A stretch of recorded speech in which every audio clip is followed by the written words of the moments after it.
The Glenwood Skate Park opened in June 2004 and instantly became a hotspot for local youth.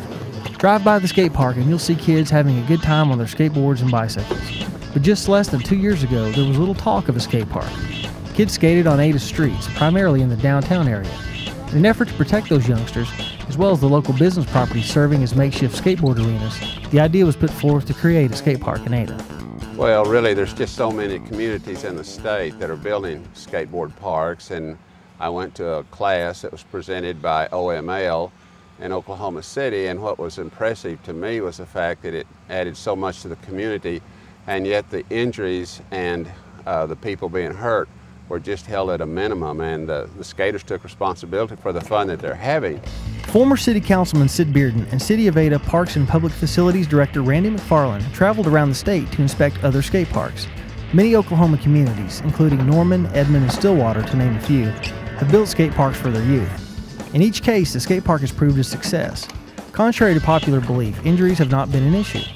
The city's insurance company took the stance that a swimming pool represented as great a liability as a skate park, so that cleared the way for the early planning stages. In October 2002, Bearden got the wheels rolling, so to speak. I believe in total we had 6 public meetings, and of course the kids just poured out for it. I was also trying at the same time to discuss the possibility of putting in a water park in lieu of in place of our swimming pools, and that there was great interest in that also, to put in a water park. But of course, the cost of a water park is considerably greater than a skateboard park, so we were able to continue the study and to work, and with the city's help and with David Hathcote's encouragement, we moved forward and was able to have the skateboard park.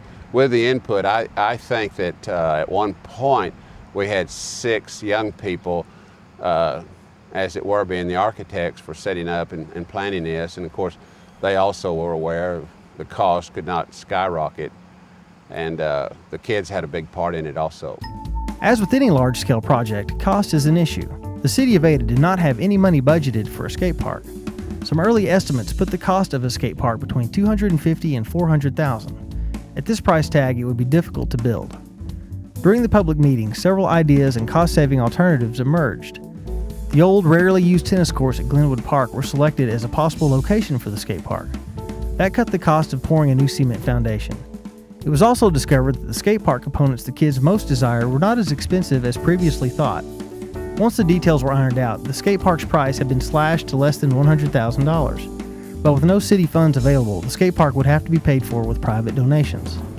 The citizens stepped forward. We had probably a half a dozen citizens just said no name, just gave us money, and over a period of time we were able to get 100% of the financing. It was because of the contribution of the people that live here and wanted to invest in the city.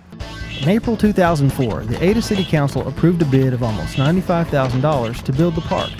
When word got out about that approval, skaters started to gather near the old Glenwood Park tennis courts in anticipation. It was common for groups of 25 or more kids to watch crews build it, which took a little more than a month. Since then, the park has been buzzing with activity. And in the end, Bearden's idea for a skate park was simply intended to provide not only kids, but families with another positive recreational experience in Ada.